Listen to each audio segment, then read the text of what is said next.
దుబాయ్లో ఫ్లాట్లు, విల్లాలు, గోల్డ్ వీసాలు, మళ్ళీ వీళ్ళందరూ కూడా దుబాయ్లో గోల్డ్ వీసాలు తీసుకొని వాళ్ళందరినీ కూడా దుబాయ్లో పెట్టి, విదేశాల్లో పెట్టి వాళ్ళందరినీ జగన్మోహన్ రెడ్డి కాపాడుతూ ఉన్నాడు.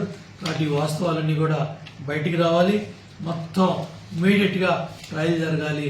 RR act, revenue recovery act తీసుకొచ్చి రాబోయే శాసనసభ సమావేశాల్లో ఇవన్నీ కూడా చట్టబద్ధంగా చట్టం చేసి ఇటువంటి దుర్మార్గులు మళ్ళీ ప్రజా జీవితంలో రాకుండా. ఎందుకంటే ఇవాళ సిబిఐ ఈడీ కేసుల్లో విచారణ జరిగితే సుమారు 6 నుంచి 7 సంవత్సరాలు జైలు శిక్ష పడే అవకాశం ఉంది. అందుకని ఆ కేసులు విచారణకు రాకుండా వాయిదాల మీద వాయిదాలు వేస్తూ, డిశ్చార్జ్ పిటిషన్ల మీద డిశ్చార్జ్ పిటిషన్లు వేస్తూ ఇష్టారాజ్యంగా ఈ దుర్మార్గాలన్నీ కూడా చేస్తా ఉన్నాడు. వాటి వాస్తవాలన్నీ బయటికి రావాలి. మొత్తం అందరు ముద్దాయిలందరినీ కూడా మరి వీళ్ళందరినీ కూడా అరెస్ట్ చేసి జగన్మోహన్ రెడ్డితో సహా ఈ దొంగలంతా కూడా జైలుకి చేరాలి.